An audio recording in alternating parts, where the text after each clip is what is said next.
Huu mwaka ni mwaka wa uchaguzi, lakini ni mwaka ambao waandishi wa habari nao wanakuwa na heka za hapa na pale kuhakikisha kwamba wanakuwa wanapata habari, lakini wanaziripoti habari zile kwa uhakika katika maeneo mbalimbali.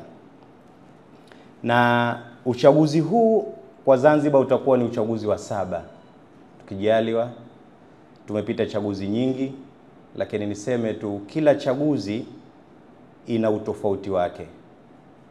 Na tulipotoka 95 hautokuwa sawa na uchaguzi wa 25.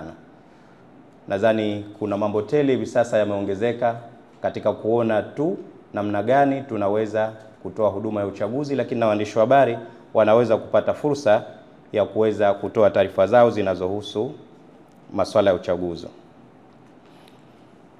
Tukijua kwamba katika na nyakati tofauti kuwa mna nafasi kubwa katika kuhakikisha uchaguzi unakuwa huru, wa haki na uwazi. Kupitia taaluma yenu mnawajibika kuelimisha wananchi juu ya haki na wajibu wao wa kidemokrasia, kufuatilia mchakato mzima wa uchaguzi na kuripoti habari kwa ukweli na uadilifu.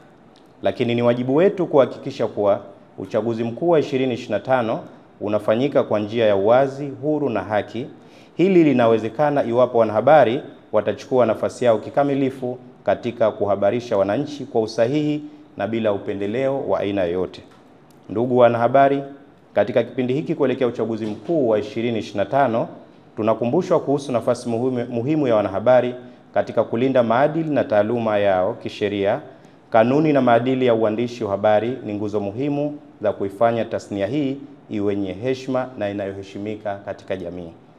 Aidha, natoa rai kwa vyombo vya habari na waandishi wa habari kuhakikisha kuwa wanazingatia miongozo na sheria zilizopo ili kuepuka upotoshaji wa taarifa, uchochezi au taarifa zenye mwelekeo wa kuchafua taswira ya uchaguzi.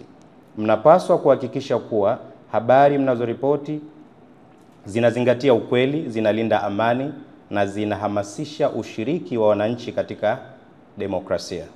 Ndugu wanahabari, napenda kutoa pongezi za dhati kwa vyombo vya habari kwa kazi kubwa mlioifanya katika kufanikisha mchakato wa uandikishaji wa wapiga kura kwa awamu zote mbili, lakini pia katika nyakati tofauti pale tunapoalika huwa mnakuja bila ya kusita ili kuweza kuhabarisha wananchi.